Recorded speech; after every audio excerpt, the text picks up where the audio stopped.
muitas coisas aconteceram. Talvez hoje seja a primeira vez que você está falando aí, né? Depois de todos os acontecimentos e tudo mais. É a Mas primeira vez, é a mano. primeira vez, né? Mas eu queria saber como que realmente foi a experiência de ser, né, de alguma forma, ministro da Economia? Assim, o que que você aprendeu, né, com essa experiência depois de tudo que aconteceu? Era um desenvolvimento, foi completamente inesperado para mim. Eu estava ajudando um candidato de centro. Eu não conhecia à época o Bolsonaro. E eu estava ajudando um candidato de centro, exatamente porque o barulho político, como eu disse durante todo o meu exercício lá do Ministério, o barulho político era muito grande, né? Então está tendo um momento difícil da vida política nacional, mas que eu sempre interpretei construtivamente.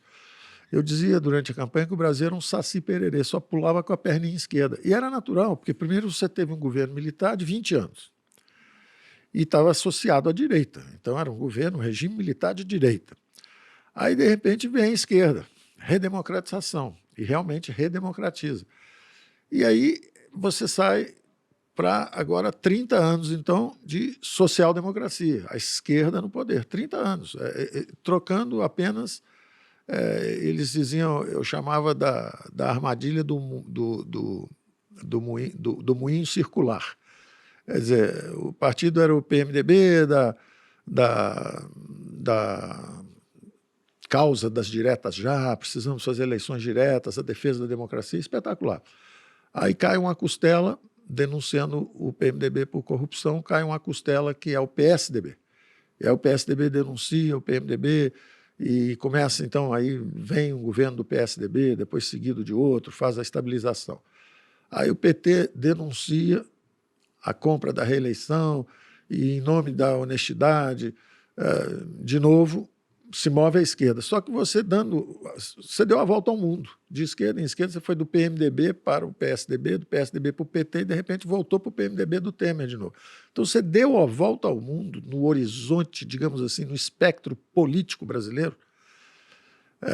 Você saiu, fez uma viagem de circunnavegação, foi o Fernão de Magalhães, saiu lá da Espanha, deu a volta ao mundo, voltou de novo, provou que o mundo é redondo, exauriu essas possibilidades da esquerda. E o Brasil não estava indo bem. Então surgiu uma aliança de conservadores e liberais à direita, e eu estava ajudando alguém de centro para tentar evitar esses desgastes, essas lutas e esse barulho político que prejudica a economia quando passa de um certo tom. Até um certo tom é bom e construtivo, porque o que acontece? É a democracia brasileira aprendendo a andar com as duas pernas. Ela só pulava com a perninha esquerda, você podia escolher social-democrata reformista, social-democrata de chão de fábrica, social-democrata, digamos assim, de punhos de renda. Você tinha várias alternativas, mas só podia votar pela esquerda. De repente, você abriu um leque e a democracia brasileira ficou vibrante, mais flexível, e surgiu metade da população brasileira era conservadora ou liberal. Então você tinha à esquerda socialistas e social-democratas, à direita os liberais e os conservadores, e o Brasil ficou mais rico do ponto de vista de alternativas políticas, de conversas importantes sobre coisas que a gente preza. Família, educação, a pátria. O Brasil deve ser uma economia aberta ou fechada? Os impostos devem ser mais altos, com maior participação do governo, que é o que o social-democrata gosta, ou, ao contrário, controle os gastos do governo, torne mais efetiva e eficiente a máquina pública, e aí você pode até reduzir os impostos e o país crescer mais rapidamente através de investimentos privados. Então, o Brasil ficou com mais alternativas. Só que o que acontece? O barulho continuou, muito barulho, muito barulho. Então, mesmo no meio de um Covid, um desastre, a maior crise sanitária da história humana, o PIB brasileiro ameaçado de cair 10%, as projeções de quem veio de fora sobre a trajetória do Brasil eram catastróficas. E nós nos desempenhamos bem, nós conseguimos sair do outro lado, saímos mais rápido, saímos com a inflação mais baixa, com crescimento mais rápido, preservamos 11 milhões de empregos, em vez de demitir alguém, nós pagamos metade do salário, não demita. Temos 11 milhões de CPFs preservados assim. Da mesma forma, distanciamento social, você não pode sair. Se você vende uma garrafinha d'água num jogo de futebol, como é que você vai sobreviver? Se você é um chofer de táxi e ninguém está rodando, como é que você vai sobreviver? Criamos o auxílio emergencial, 68 milhões de brasileiros receberam. Então, na rua eu só recebo agradecimentos. Foi uma experiência muito difícil, muito dura, mas, ao mesmo tempo, muito reconfortante, você saber que você podia ajudar. E acabou sendo uma trajetória de vida interessante, porque eu era um estudante, sempre acreditei em conhecimento para trazer o progresso, a produtividade, a ascensão profissional. Fundamos bancos, fundamos gestoras, depois fundamos empresas de educação. Então, o conhecimento sempre enriqueceu a minha vida. Eu, quando era jovem, meu pai era representante comercial, vendedor de material escolar. E eu tinha um estojo pequenininho, o estudo é a luz da vida. Eu olhava para aquilo, eu levava aquilo a sério. O estudo é a luz da vida. Então, o conhecimento tornava as pessoas mais produtivas, ao mesmo tempo aumentava a competitividade das empresas, daí os MBAs, para aumentar a competitividade das empresas, e, ao mesmo tempo, a prosperidade das nações, a riqueza das nações. Você pegar os países mais avançados, relativamente sem recursos naturais, Israel, Japão, eles não têm recursos naturais, não tem nada.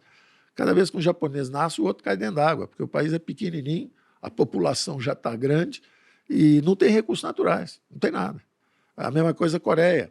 E eles se desenvolveram na base de educação, ensino. Né? Então, a tese me entusiasma. A experiência de governo foi uma experiência muito difícil, mas, ao mesmo tempo, nós achamos que colocamos o Brasil, pelo menos nós fizemos essa digamos assim, essa mudança de rumo. Eram 40 anos de gastos públicos crescentes. Nós somos o primeiro governo que saiu com gastos menores do que quando chegamos, apesar da pandemia. É a única economia no mundo, tirando uma cidade-estado, que é Singapura, e um país árabe, que é a Arábia Saudita, que tem muitos recursos, é o único país no mundo que saiu da pandemia com a dívida menor do que quando entrou. A média, quem tinha 100% de dívida PIB saiu com 110. Quem tinha 80% saiu com 90%. O Brasil tinha 76%, saiu com 73%. Nós somos uma geração que, graças ao conhecimento de economia e à colaboração de todos que se envolveram nisso, vocês, inclusive, quando foram lá, fizeram a entrevista, ajudaram a divulgar o que nós estávamos fazendo, isso produziu um resultado extraordinário para o Brasil. Nós somos uma geração que pagou pela guerra, não deixamos nada para filhos e netos pagarem. Nós enfrentamos a dificuldade, nós saímos bem e estamos no rumo da prosperidade. Eu lembro que você falou isso quando a gente visitou lá, né? De que, putz, se a gente não pagasse essa conta de alguma forma, a gente deixaria essa conta mais cara para os nossos filhos, netos, etc. E aí, assim, foi uma montanha-russa, né? Pelo que você está falando, muitas experiências, pô, frutos muito bacanas, momentos muito desafiadores, e no meio disso uma pandemia completamente inesperada mesmo, Sim. né? Assim, pô, loucura isso. Agora, olhando para tudo que aconteceu, né? Você ainda voltaria para a política? Assim, sei lá, se o Lula te convidasse para ser ministro do governo dele, você toparia, por exemplo, uma coisa dessa? Olha, eu devo dizer com a maior sinceridade do mundo, só em caso de guerra mundial. Pô, mas você está disposto a servir, pelo jeito ainda. Porque, imagine, eu, quando estava ajudando um candidato de centro na eleição de 2018, esse candidato dizia para mim, você vai ser meu ministro. Eu dizia, não, eu já estou velho, estou chegando aos 70 anos e eu estou envolvido justamente em difundir educação, em fazer investimentos. Meus investimentos todos estavam já concentrados em área de educação. Eu acho que eu já cumpri um ciclo de vida. Quer dizer, eu fui um estrategista financeiro de banco, que eu fundei, depois ajudei a fazer várias empresas educacionais, e eu achava que eu não iria mais para o governo. Eu me lembro que uma vez o ministro Dornelles, logo na eleição direta, quando o Tancredo Neves ganhou a primeira eleição, não foi a primeira eleição direta, foi a primeira eleição indireta, 1984, 85, ele nomeou o Dornelles, hoje deputado federal, era ministro da Fazenda. E o Dornelles pediu 3 nomes para o Mário Henrique Simons e 3 nomes para o Delfim Neto. E o meu nome era o único nome comum para o Banco Central. Então eu fui sondado para o Banco Central. E eu me lembro, na época, o Mário Henrique Simons, o próprio Mário Henrique Simons, que tinha me dado uma força para fundar o banco, tinha sido meu professor na Getúlio Vargas, eu fui a ele e perguntei: professor, o senhor me deu força para fundar um banco. Aí agora, um ano depois, o senhor dá o meu nome para ir para o governo, estou sendo convidado para o governo e tal. Ele falou: Paulo, você já tem independência financeira? Eu disse: não. Então não vai agora, não. Eu dei o seu nome porque acho que você é um jovem competente e tal, você pode ajudar o país, mas não faça como nós brasileiros fazemos, não. A gente vai cedinho para o governo, fica famoso e depois vai ganhar dinheiro em cima da fama que a gente conseguiu. Faça como os americanos. Em vez de fazer experiências com o país para aprender e depois usar essa experiência para enriquecer, faça o contrário. Os americanos primeiro fazem experiências pessoais. O primeiro terço da vida você estuda bastante, o segundo terço você adquire sua independência financeira, e no final da sua vida, já mais velho, experiente, fez tudo o que tinha para fazer, vai e sirva a nação. Então, quando esse candidato desistiu, eram liberais e conservadores de um lado, o socialismo do outro lado, ou social-democracia, com uma forma leve de socialismo, mas é o social-democrata, é um socialista democrata. Eu achei que era uma obrigação, um governo que tinha sido devastador financeiramente, era uma obrigação ir lá e tentar consertar.